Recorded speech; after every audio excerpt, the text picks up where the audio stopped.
going to go ahead and start. All righty. Hello, my friend.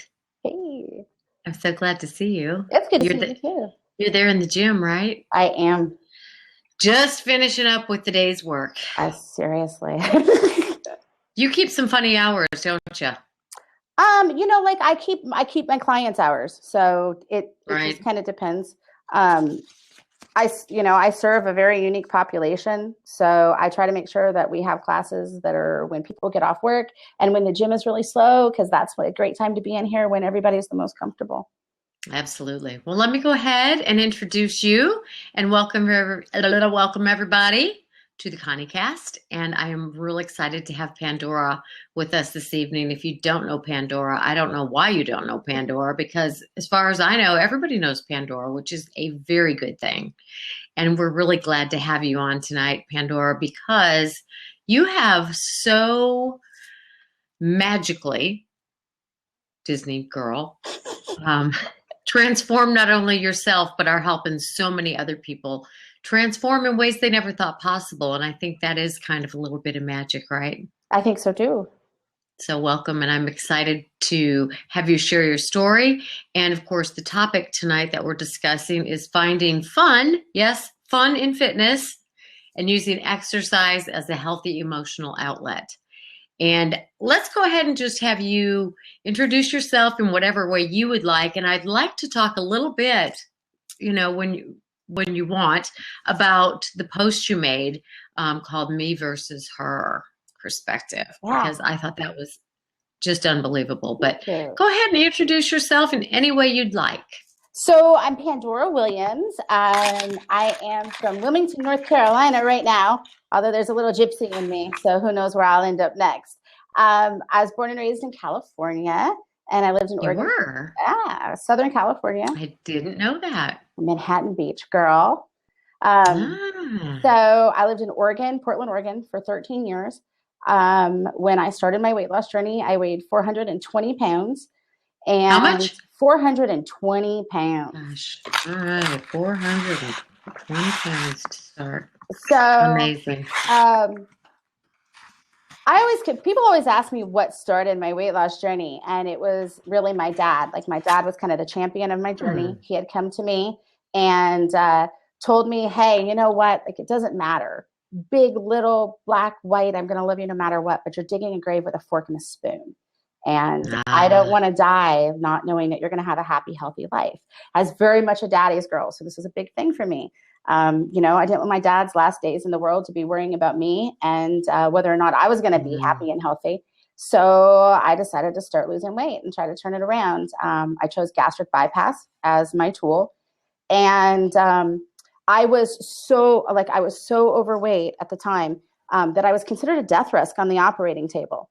So when I went to my bariatric surgeon the first time, they were like, hey, you're going to have to lose 100 pounds before we'll operate on you.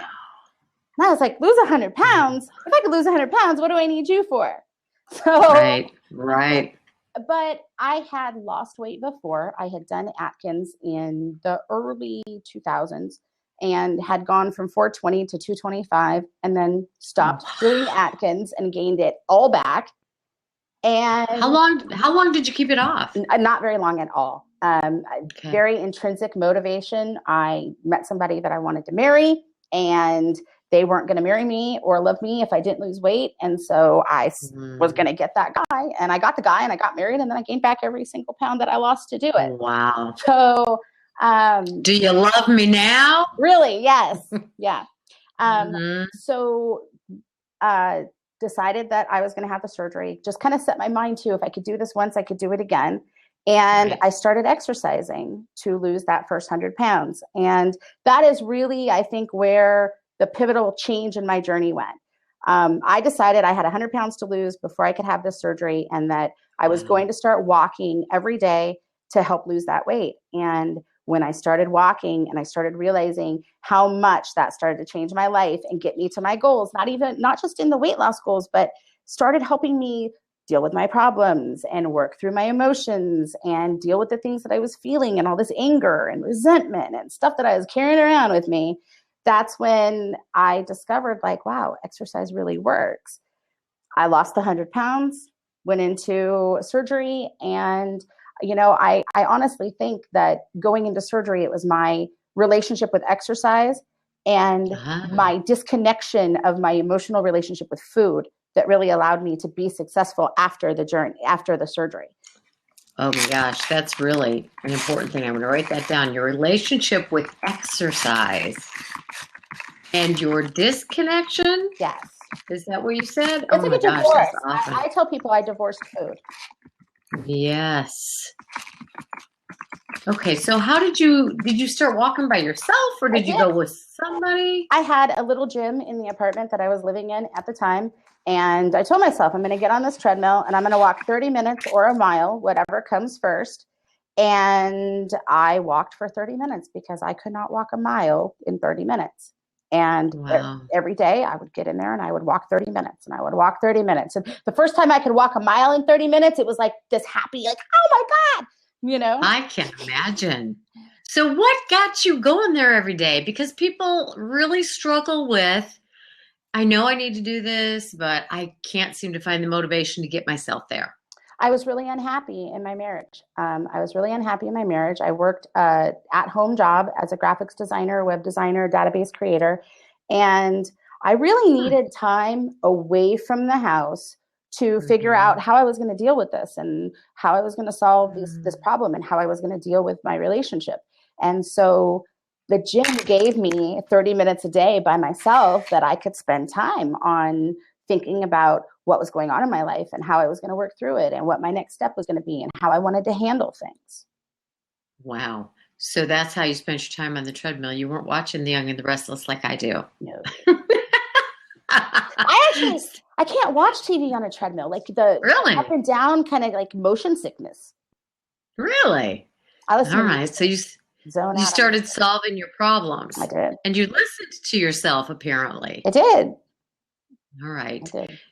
I don't know if you want to go here, and if you don't want to, we don't have to.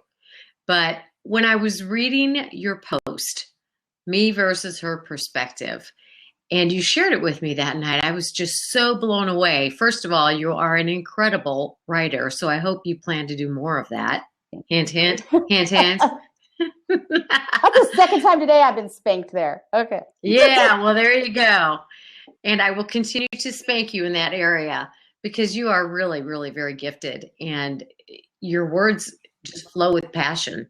So it's very genuine and I can really feel it. But I wrote down a few little things that just really jumped out at me. So are you comfortable going there or would you rather not? No, absolutely. Okay. All right. You said that you were eating as a way of dealing with your emotions. Were you aware of that?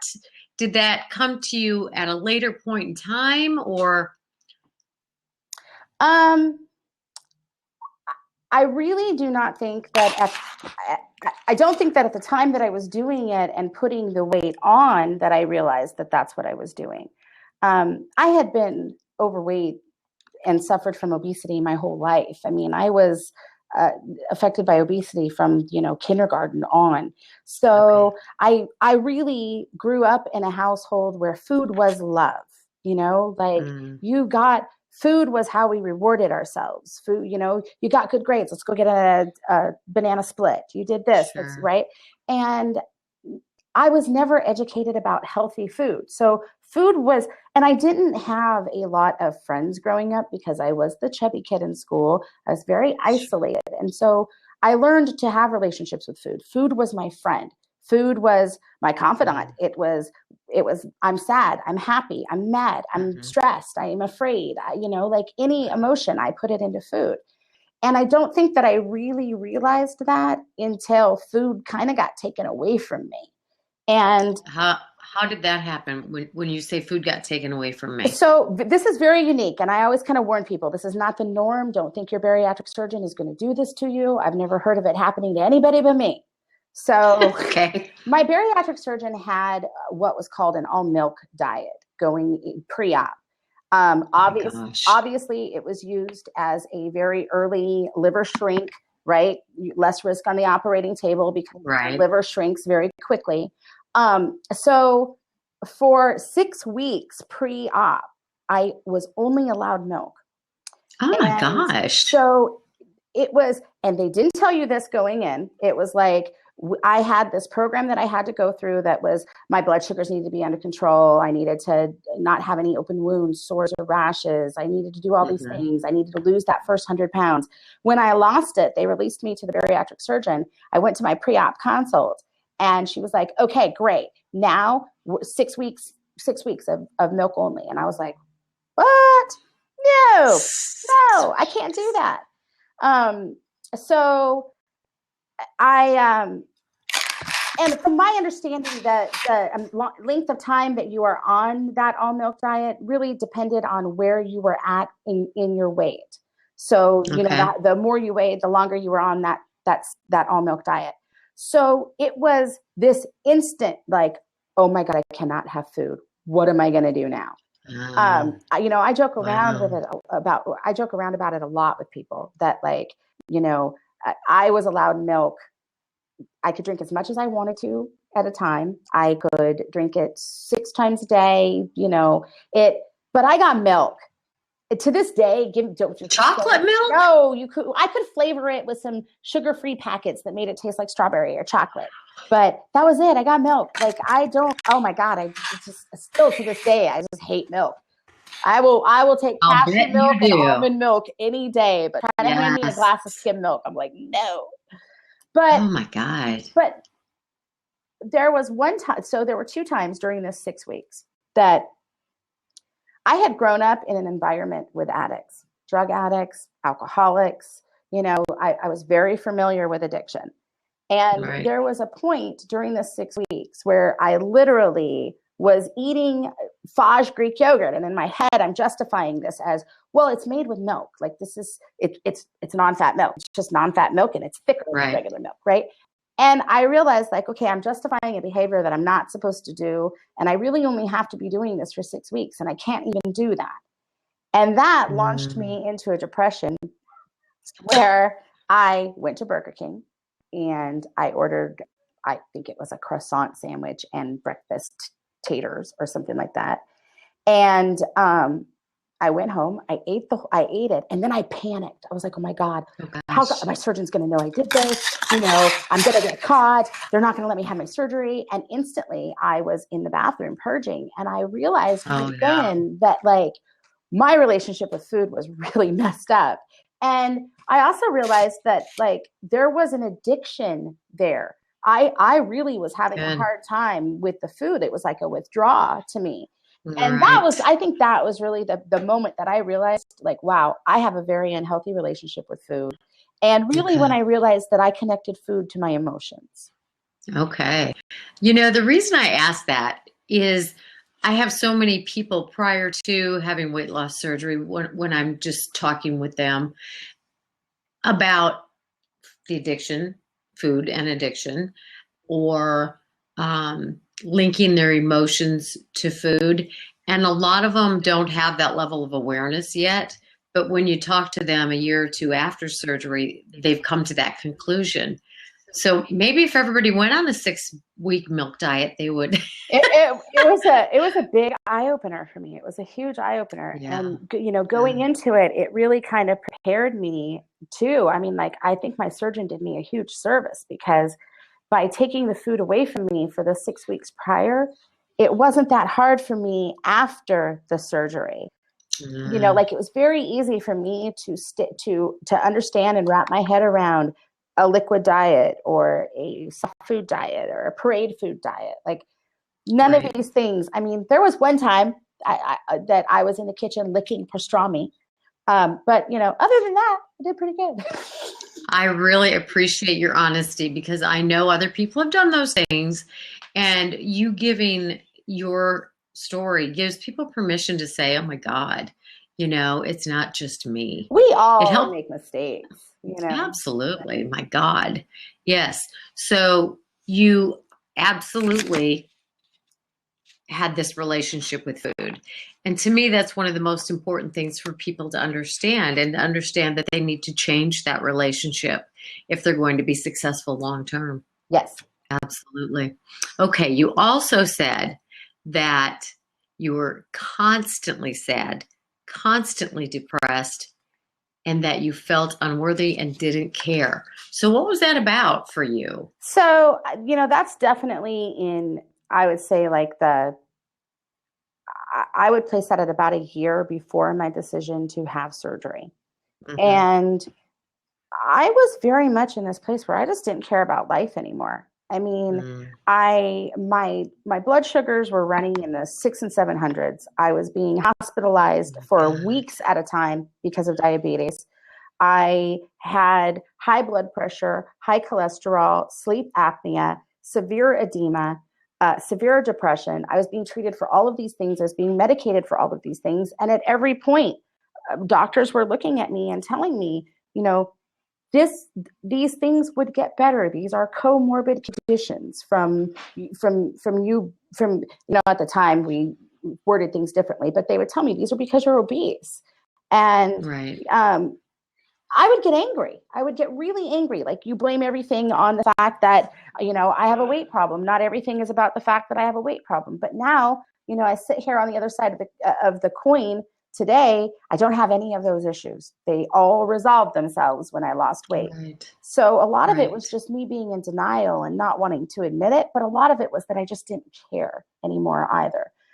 I was very depressed. I didn't feel like I had a lot to live for, and I didn't really feel like I was worthy of the time that I needed to invest in changing it. Like, it really seemed very hopeless to me, especially having lost the weight and gained it all back.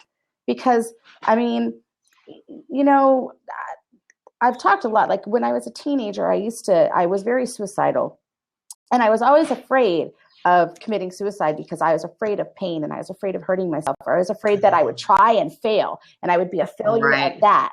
And having lost the weight and gained it back, I already felt like this big epic failure, and really didn't, understand at that point that it was my relationship with food and all this emotional baggage that I was carrying around with me that was leading to me having a weight problem to begin with.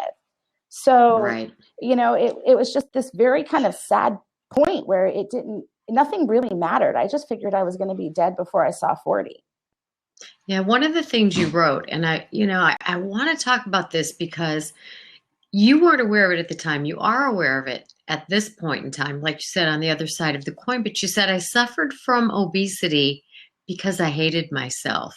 Obesity was a physical sign of the ugliness that was within, right? Yes. And physicians, medical doctors are medical doctors, and they do what medical doctors do, and thank God they do it, right? However, I think they're missing that piece.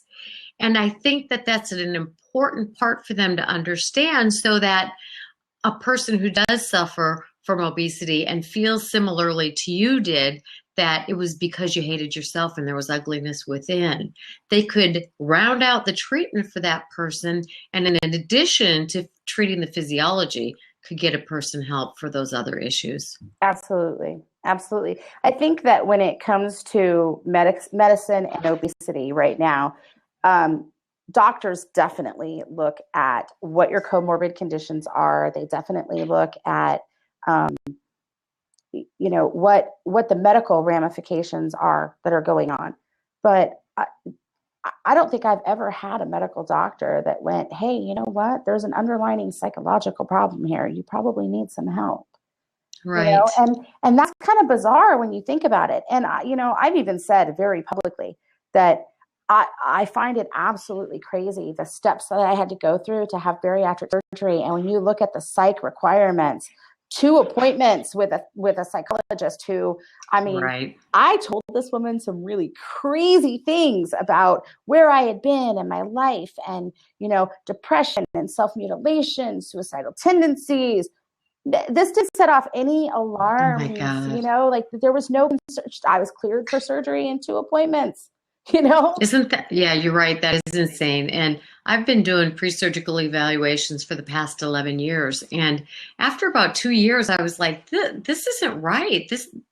No, the patients need to know so much more. They need to know about these underlying issues. They need to know that they need to deal with these at some point in the journey, or it's going to lead them right back to weight gain or some other kind of problem. And so my surgeons really, they were pretty clueless about all of that at the time. They're much better now, but I felt an ethical obligation to inform patients, which is why I made my mind prep videos, which were just home videos at the time, and I had them watch them. But I know that because of insurance requirements and the hospital rules and all of this stuff, that it is what it is. And even though I and many patients would like to require a whole lot more preparation in the psychological realm, it's not happening.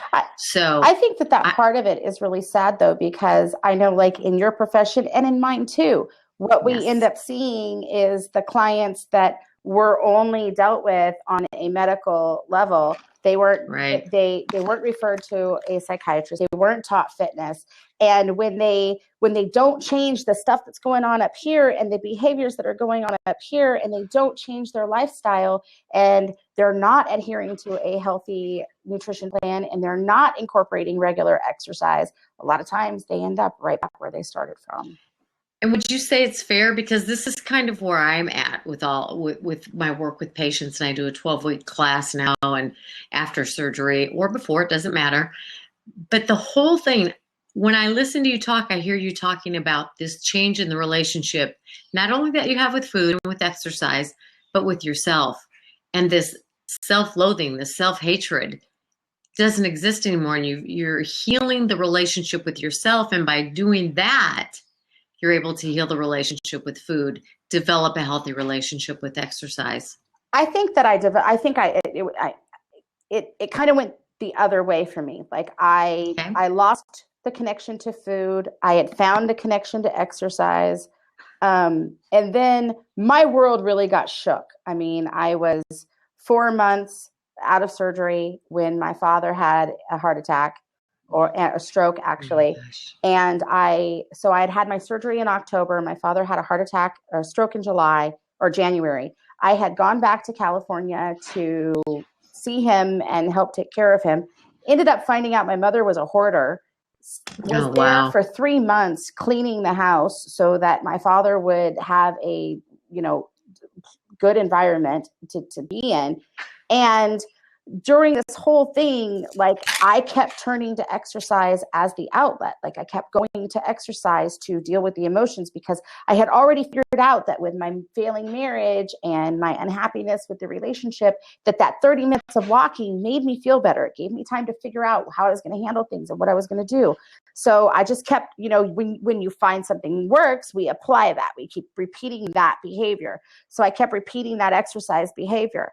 That exercise behavior and the new education that I had, right, from the surgery and knowing what I'm supposed to eat, what I can eat, what I can't eat, those led to habit forming healthy behavior changes. So now I've got the exercise and emotional connection. I've got the healthy eating connection in place. And these things are now helping me deal with the internal hatred, the depression, the other issues that I'm having. And so now, as I take from those to deal with this, that stuff starts to work itself out. I love it. So what I hear you saying is there are many roads to Rome, right? Absolutely. And you've got to get these components figured out in one way or another. And whether you get there because you have, like you do, you have a lot of good intuition. You listen to yourself. You take the time with the quiet and the exercise to process through things. But you needed to change the relationships in all domains. Absolutely. Absolutely. Yeah. So what do we do with people who are like, I really hate exercise. Okay, fun and fitness. What are you, nuts? I don't get it. I don't think that everybody hates exercise. I don't think that anybody really hates exercise. I think that they might think they do. So we got to go with where they're at, right? I think that they think they do. I think that part of the problem with exercise is that we have this preconceived notion of what exercise is supposed to be, right? Like, and it's very much the way, I always tell people, like, if we think about the way that obesity is stigmatized in society, exercise is too. Exercise is treated as a punishment for something that you ate. Exercise is treated as something that you do to repent for, something you shouldn't have eaten kind of thing.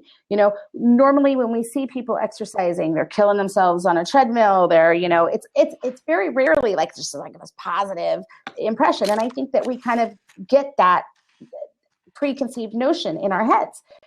Exercise can be so many things. Like it can be, right.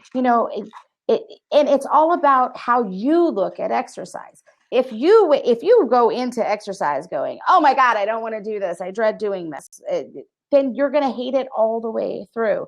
If you go in with a negative attitude, you're going to come out with a negative experience. Yeah. So, I think that the first step is to find something that actually excites you. Right. If you hate to walk, don't get on a treadmill. Get on a bike instead. If you don't like being on a bike, try a class like Zumba, or, if you're angry, go check out some kickboxing, punch some bags. Like exercise comes in a lot of different forms, and you just got to find that one thing that kind of seems fun and start there. Absolutely. And I think you used the word try, and I think that is so very important. And that's tied in with attitude. Maybe you tell yourself you don't enjoy it, but are you willing to try, knowing that this is really something you need to do if you want what you say you want, which is to live at a healthy weight and to live a fuller life. So are you willing to try something that maybe even sounds kind of fun, or maybe is outside of your comfort zone, like a class, or getting on a bicycle that you maybe haven't been on since you were 7 years old? Well, and I think that one of the important things to remember, I tell clients all the time, like when we're dealing with food, especially when we're dealing with emotional eating, understand in a weight loss journey, there's going to be times that you fail. There's going to be times that you make a mistake and that you do something that isn't going to work out for you.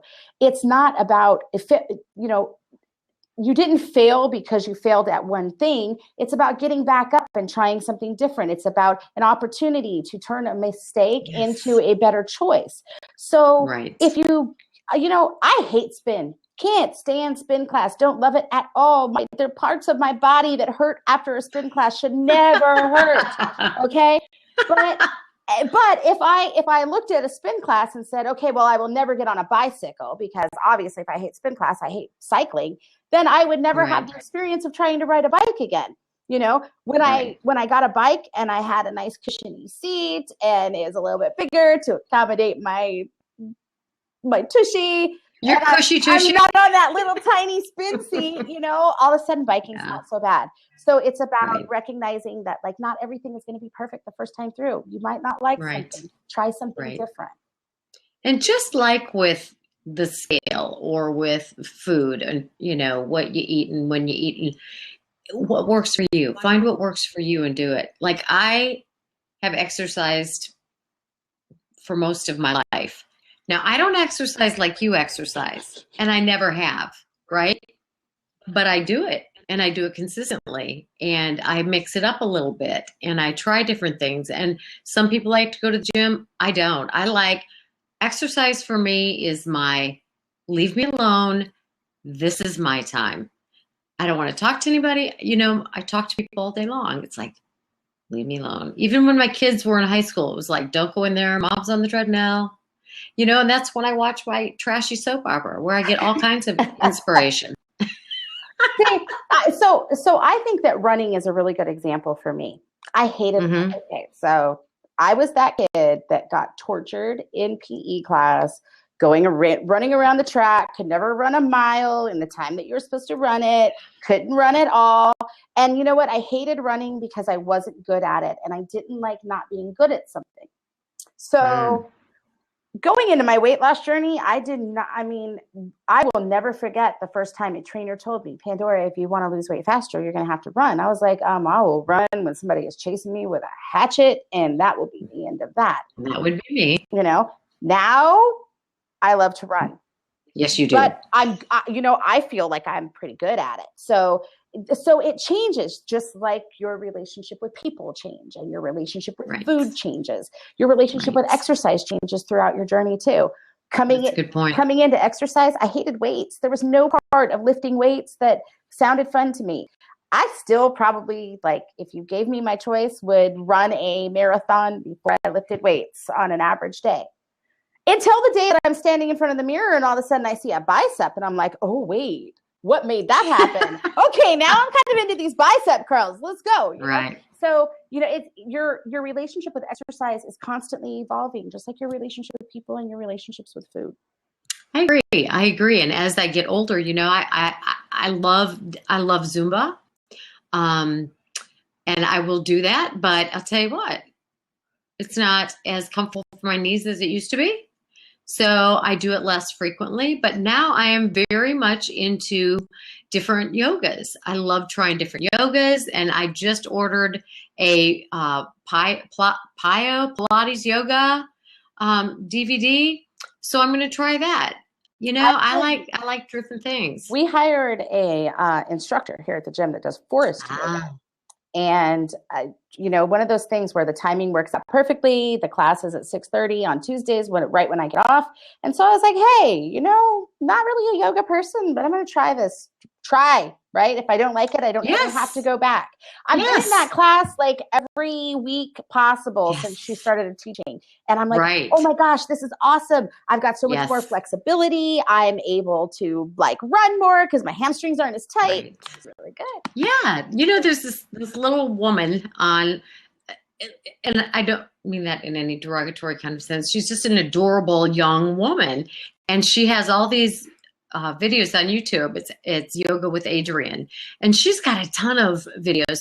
Some of them are for if you just want to relax. She's got a before bed stretching kind of thing, and then she's got some, she's got a yoga boot camp too. I mean, she's got some hardcore stuff, and it depends on what I'm feeling. And we're talking too about emotions and exercise. And one night, about a month ago, I don't remember what I was all bummed out about, but we're building a house. And that's a stressful thing. And, you don't always agree on everything. So I was like a little bummed. So I was like laying in there laying just on my bed, just kind of, God, I just had all this energy. I felt all this energy. And I knew if I was like weighing my options. I'm like, well, I could go to sleep, or I could, get up and do some work on the computer, or I could. And finally, I just said to myself, quit fooling yourself. You feel miserable. If you go to sleep like this, you're going to wake up feeling miserable. Get your butt downstairs and get on that treadmill. And that's exactly what I did. And it helped. Emotions are in great deal. They're energy. I agree completely. Yes. They are. Absolutely. And so, working that off in a healthy way, I felt calmer. I felt, more relaxed. I felt like I could focus on other things I needed to do and just put that aside for the moment instead of just brewing in it. That's one of the big points that I try to make to my clients is that using emotions to fuel your fitness is understanding that emotions are a fuel source. You're right. I always try to explain to people if you are an emotional eater, and a lot of us are, and those emotions are so strong that they can drive you to food as a mechanism of dealing with them, then they have to be strong enough to give you that little push that you sometimes need to get your workout in. So, really and what I do, and even what kind of music that I'm listening to, if I'm really missing my dad, I'll go for a run. I'll put on some old country music. I'm jamming to Conway Twitty. If I'm in a bad mood and I've got some stuff I need to work out, I'm angry, I'm listening to 3 Days Grace, so if I'm really, really mad, I'll go in the gym and hit a punching bag around, if I'm ecstatic and I'm having a great day, I might put on some music and dance around the room without my clothes on, like nobody's watching, so it just kind of depends, but there are a lot of times when if something is really bothering me, or, I've got a span of, I realize that there's a few days and something is eating at me, that answer comes in and I'm like, what am I doing? I'm going to go for a run. 30 minutes and I'll be fine. Right. Absolutely. So you learn and you make that connection. And again, like you said earlier, that which is successful, you repeat. Yes. That which is rewarding, you repeat. And if running is rewarding for you, or, I do weights too, it depends on the night. of what is going to help me with whatever emotions I've got going on. And I think that's an important thing for people to learn, is the connection between, because people are like, well, I don't know what to do. I don't know what to do. I don't know what to do. Well, here's one of the things you can very effectively do. And it's good for pretty much every system in your body. One of the, so, you know, I do wellness coaching with my clients. And one of the first assignments that I give them is I ask them for an alternate food list. So if I've got a client that tells me that they are an emotional eater, I will ask them to make me a list of the things that non-food related things that make them feel good. And I will get amazing lists. Walk the dog, go for a walk, listen to music, take a bubble bath, light some candles, dance around, get a manicure, get a pedicure, go shopping, get a facial, get a massage, you know, like knit. I mean, like all kinds of things. Okay. How often when you are experiencing one of these emotions and you realize that you are about to feed a feeling instead of fueling your body, do you do one of these other things that make you feel good? And very rarely do we do that first. So, you know, I always ask them to keep this list like by the refrigerator, because that tends to be, you know, you open that refrigerator and you're looking in and you're like, what do I want? Wait a minute. Am I fueling my body or am I feeding a feeling? And then I'll ask them to take that list and just, I have a 3 strike and you're out policy. Do 3 things. If you do 3 things on this list and you still want Cheetos, go have some Cheetos, because I love it. You should get over it. But, you know, I definitely think that people really underestimate how much your emotions can fuel fitness. I agree. And I think people misunderstand that emotions are simply energy, and energy needs to be burned off. Well, and we can burn it off by yelling at people or by stuffing it down with food or alcohol or cigarettes, or we can talk it out, or we can exercise it out. There are very healthy ways we can get that energy out. But so as an abuse survivor, one of the things that I struggled with the most in my life was understanding that the longer I held on to what had happened to me, and the more anger and resentment and negativity that I allowed into my life because of that, the more power I was giving them. And so one of the big things for me in fitness was taking that power back. Like if I could make myself feel better by exercising. So I think that for a lot of people, that even if you can start thinking about that, like, you know, you hear people say a lot, like it takes a lot of energy to hate somebody, right? So if we can think about our emotions as energy like that, and think about the fact that we have all this energy and we've got to do something with it. So that something can either be a negative thing or it can be a positive thing that's going to help you. Right. And the key word, like you said earlier, is try.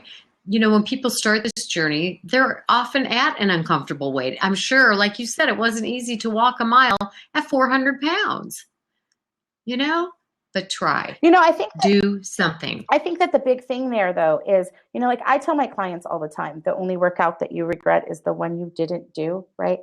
Even when we are uncomfortable, the accomplishment that we feel afterwards. I mean, there was never a point in this whole journey that after walking for 30 minutes and spending some time with myself that I went, gee, I really wish I hadn't done that.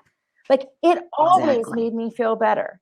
There was never a point where I was just like, oh, well, you know, I really wish I hadn't done that. There were times when I was like, this is hard and this sucks. But at the end of the 30 minutes, I felt like I had accomplished something. I felt proud. I felt like I had kept a promise to myself.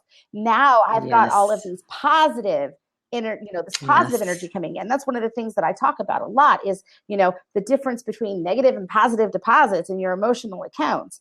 A lot of times we got all this negative stuff coming in and we're not putting enough positive deposits in there.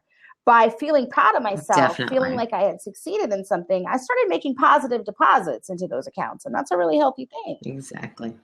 And, you know, as you're saying all this, it's like you're talking about a lot of different psychological things. You're improving your self-efficacy, which means believing that you can. And so many people come into this process don't believing they can.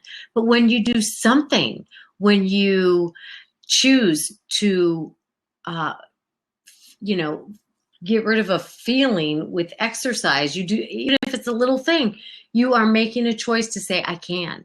And every time you do a little positive deposit, it raises that self-efficacy. Absolutely. And you can transfer that I can to other areas of your life. Definitely. Yes. Yes. So what do you do with the people who just say, I can't, or I don't want to?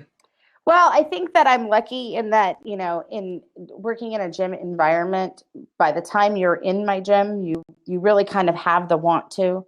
So that's true. So I don't hit that wall of the I don't hit that wall as much. I just try to remind everybody that everything is at their level. I have clients that I do exercises with where the entire time they are exercising, they're sitting down. And that exercise is just as strenuous and getting their heart rate up to where it needs to be while they're doing that. Right. Because fitness fits everybody. It's just a matter of finding what fits you. A lot of times I think that people's that preconceived negative notion that we have of fitness is because a lot of us that suffer from obesity are used to going into a gym and meeting a trainer who has been fit their whole life, has absolutely no understanding of body biomechanics for somebody who is carrying extra weight with them or who suffers from obesity. And they think that we can do things that we don't think that we can do. And, you know, there's also a fear factor to exercise. Like just as an example, like I'm scared of heights. If I build a step to do a box jump and it gets to a certain height, I will hesitate before I go. And the moment that I hesitate, exercise is over because mentally I'm not going to be able to do that jump. If I lower that step and mentally I think I can do it, now I can do that box jump. And so a lot of exercise is getting past the fear of thinking that we can't do something. Right. And so it's about starting out with smaller, steps. Exactly. And so for those of you who are out there thinking I can't, or I don't want to, or I'm afraid, remember that it's helpful to address your resistance. Go a layer deeper. What's that about for me? It might be I'm afraid of heights, or it might be I'm afraid people will laugh at me, or I'm afraid that I'm going to feel more like a failure. So if you address what that resistance is really about for you, then somebody can help you work through that. A lot of times we do need somebody to hold our hand to take a first step, and that's perfectly okay. I think what's not okay is to expect somebody else to hold your hand every time you are going to exercise. Like, I'm only going to work out if my husband does, or if my friend can't walk with me after work, then I'm not going to either. Take it upon yourself to accept that this is your health, this is your responsibility to do what you need to do. It's really interesting because the buddy mentality works in your favor sometimes and works against you sometimes. Yes. Like I've seen it go both ways. If you've got somebody that is very, very motivated and you guys are out there all the time and you're always getting your exercise in, that's great. But if the first time they can't make it, you don't go out there and get that workout in, then that's where it can be a pretty big problem. I really love to introduce people to running. I've taken a lot of people to run their first half marathon. And, one of the things that I've always told people, though, is you have to understand going into this, I will be there for you with the day of the event when we're running that half marathon. But all of the training that you have to put in to get there, I'm not going to be there for that. So if you don't get those training runs in, doesn't matter how much hand holding I do with you the day of the event, we're not going to make it across the finish line. Okay, so how do you do that? How do you get somebody to run? How do you get somebody to run? I think. Well, how do you encourage them to increase the distance and the frequency? So that stuff is really about systematic building, the concept of progression and overload in exercise. If I run, if I have never ran before and I start out with small intervals, if I have somebody who has never ran a day in their life, we start out with 5 minutes. So for 5 minutes, I want you to run for 30 seconds. And then I want you to walk for 4 minutes and 30 seconds. And then we're going to do another 5 minutes. And then we're going to do another 5 minutes. And we'll do that until we get 1 mile, 2 miles, 3 miles. Great. Now we're up to a 5K. Okay, so now I need you to run for 45 seconds. And then I need you to walk for 4 minutes and 15 seconds. And you just keep building that up and building that up until pretty soon you're running 4 minutes and you're walking 1. And all you got to do is handle 5 minutes at a time. And then we're doing 4 miles, 5 miles, 6 miles, right? And we just keep systematically improving it. Your brain, like once you get to that point, okay, well, if I can run a mile, I can run a mile and a half. If I could run a mile and a half, I could run 2 miles. Now, nobody's going to go, if I could run 2 miles, I can run 13. But if you build up and you systematically get there, and we're going up a little bit week by week, then, in 20 weeks, you're at the finish line. Okay, so here's me, okay? I'm not going to run. I don't have any desire to run. But that doesn't mean that I don't enjoy fitness. Absolutely. Right? Absolutely. You like to dance? Do you like to bike ride? Do you like to kayak? Love all of that. Do you like to lift weights? Do you like circuit training? I do. Do you like ropes? No. There's so much, there's so many different forms of fitness. Exactly. Now I'm in that position where I'm the fitness junkie. So like every time you give me something new, I'm like, oh God, that sounds amazing. My clients are like, people tag me and stuff on Facebook, and my clients are like, why are you showing her this? Don't give her ideas. I want trampolines. She's going to have all of us. I'm on a rebounder thing. Yeah. I want a rebound class bad. Now, what is this? What is the rebound class? Educate me. So they have like trampolines from when you were a kid, right? And it's like the single trampoline, and they have these little stands on them, and people are like holding them, and they're like bouncing. Yeah. It's like synchronized. My grandkids have them. They're like bouncing up and down, and they're going out. You're doing splits. You're doing twists. Ooh, yeah. No, I'm excited. I want one. Pandora, let me just say, if you're working with women over the age of 50, make sure you have some real solid undergarments for them. They all wet their pants. Okay? I have my afternoon class has a lot of Golden Girls in it. And the first time that I started doing like jumping jacks and luckily we have a bathroom right to the side of the classroom. And indeed. I learned that lesson. Yes. I learned that lesson on the trampoline in my backyard. I'm like, oh my God, what, when did what? TMI, there's nothing I won't say, right? So but I actually started having a problem myself. I was exercising and I'm like, what is going on here? I'm in my 30s. This isn't okay. And I talked to my OBGYN about it, and she was like, you got to lay off Splenda, girl, because apparently like massive quantities of Splenda will cause incontinence in women. No way. Yeah. See, it's a good thing we're having this too candid conversation. Yeah. So watch the Splenda. It doesn't help. Yeah. You did not know. I didn't either. Yeah. Okay. So what's next in your journey, my friend? Let's see. I am, what is it? We're in March now. So we got a group going to the Star Wars half marathon at Walt Disney World in April. Jeff Newell from Defying Obesity is running his first half marathon with me there. Carrie Zavitz is coming out for that, and she's going to be, I think she's doing, I want to say Carrie's doing the 10K. At Star Wars. Great. And then Carrie and I are going to Anaheim in May, and we're doing the Tinkerbell half marathon. That's going to be Carrie's first half marathon. Oh my gosh. And then let's see, in May, I am in Nashville at WLSFA. I'm really excited about, you're there too, right? Yes. That'll be great fun. I hope everybody's going. Nashville is going to be fun. Yes.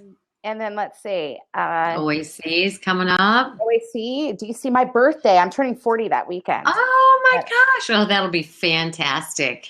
So, and I'm really, the OAC, I'm really passionate about them, but I'm really excited. I'm on the exercise committee this year and the weight bias committee, and just seeing some of the stuff that's coming out of there this year is amazing. Great. So, and then we've got a group doing the New Orleans half marathon, I think in October. So fantastic. I tell you what, I am so impressed with your motivation and helping to motivate other people to do these kinds of things. It's just a gift, and you have a passion, so it flows naturally. Let's see, where can people reach you? I mean, if they want to join you for any of these marathons, these half marathons, this fun stuff you're doing. So I usually put all of it on my blog, desperatelyseekingslender.com. You can always get me at the gym. I'm at Wilmington Lady Fitness in Wilmington, North Carolina. I'm going to type this in. P-E-R-A, desperatelyseekingslender.com. All right. And what else? Facebook, obviously. I put everything on Facebook. Is that under Pandora or is it under? You know what? People tell me that I should have done this differently. I don't know. I have a Desperately Seeking Slender fan page, and then I've got what I guess is my personal page. But I put everything everywhere. Like, I don't really have a private life, I guess. It's just we're not going to miss you. So do you coach people everywhere? Or do they have to live in North Carolina where you're at? Well, right now, right now for the last 2 years, I've been working out at Wilmington Lady Fitness. We've got the weight loss boot camp here. Although for the first time, I'm teaching weight loss boot camp in Nashville. So if you want to work out with me, come to Nashville, WLSFA. We're going to have a mini weight loss boot camp session. So awesome. That's going to be fun. I'm really excited. I might have to join you for that one. Yeah, you should. You should come. It's going to be a ball. But so right now through the gym, if there's a half marathon that somebody wants to run, I am usually very easy to talk into it. Like I don't say no very often. So, which, has probably led to the 21 half marathons that I've ran now. Just 21? Just 21. I'm Good shooting God. for 26 half marathons because that will be a marathon of half marathons. That's cool. Now, what kind of bumper sticker can you get for that? It's got to be like 26 times 13.1. There you go. Mine says 0.0. I've seen that one. But my husband and my daughter did a Disney half marathon. Which one did they do? Oh, gosh. Princess something. I don't know. It was last January. Last January, I think. Or This last January? Not this year, a year ago. Okay. I did the Dopey in January. I don't know that I will ever do that again. But I saw that you were doing day after day after day. Oh, my God. It was 4 days. I have the little mouse ears on the car for every day. Well, I have the 13-1, the 26-2, the 38, whatever. It was 4 days. It was a 5K, a 10K, a half marathon, and a full marathon back to back. Oh, my gosh. It was my first full marathon. So like I tell everybody, I don't do anything little. Like I'm go big or go home. So yes, you sure are, girl. I can't just run a marathon. I got to do it after I've done 3 days of running. So cool. But we had fun. We had a lot of fun. When you say you have a group of people going to these, so if somebody wants to join you for any of these, just contact you, right? Contact us. A lot of the Disney runs sell out really fast, but I know that there's room for the New Orleans one that we're doing. So, and we've got a nice big group there. We've got a lot of people going to that one. And if there's something you want to run, email me, ask me to run it. That is so cool. Let's see, what else? Oh, the coaching. Now, again, that's just something you're doing through Wilmington Lady Fitness for right now. At this point, yeah. I've got stuff in the works, and I'm hoping to kind of take that online this year and make that more widespread. So. Yeah, I'm doing some online stuff, and because of, my license and stuff, it's got to be on HIPAA compliant sites, but there are several, and I love it, and people seem to love it too. So I would encourage you to do that. Yeah, I'm definitely the wellness coaching and the weight loss coaching, definitely. I'm still kind of, it's just, I have a really hard time with the training part of it. Yeah, that makes sense. I can imagine. And I'm very, very picky about form and stuff. So, unless I can work it out so that I can see you and be like, no, Connie, get your knees over your ankles in that squat. Right. Yeah, but I can definitely see you doing that coaching, the wellness coaching. So that'd be amazing because you're very talented and very natural. So, and then there's that book, right? I'm gonna give a huge shout out to Nikki Massie at Bariatric Foodie, because she is also like, like today, Nikki was like, if you had a book, and I was like, well, you're a writer. Maybe you should write my book, and then we could share the profits. And Nikki's like, or maybe you should write your book, and I could help you. Yes. It's just that time. Like, I know. I understand. if I devoted as much time to writing as I did to exercise, right. Probably. Right. Well, my mother would always tell me there's a season for everything. So maybe your writing season's not upon you yet. It's coming, I'm sure. It's coming. Speaking of Nikki Massie, she is going to be on the ConnieCast along with Rieger Cortell on May 11th. Yes. And a shout out to Rieger because she posted today. I was talking with her last night on the phone, and she said that yesterday her podcast exceeded 100,000 downloads. Wow. Right? Wow. I was that is impressive. Of that video that she did that won the Yes. And I am so amazed by her. Like that concept was just, I really, when she did that video, I really felt like it was a very positive way of approaching some big issues that were going on with weight bias. And I think she handled it with so much class and tact. Like, I just love her. She did. And she's a tireless employee and professional in this field. And she's heading up a program, and she just puts her all into it. And what are they talking about? They're going to be talking about the video for one thing. And, I'm going to let them decide what they want to talk about. Ah, okay. Yeah. Well, I love Nikki. Nikki is a really good friend of mine. Nikki is actually one of the first people that's ever worked out with me. And she, really? Yeah.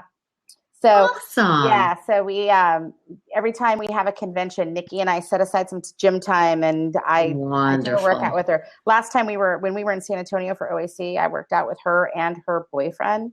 Let me just tell you, like, I'm used to working with women. It was the first time I worked with a man, and Nikki and I finished that workout together. Awesome. We'll say nothing about what that man was. No. Yeah.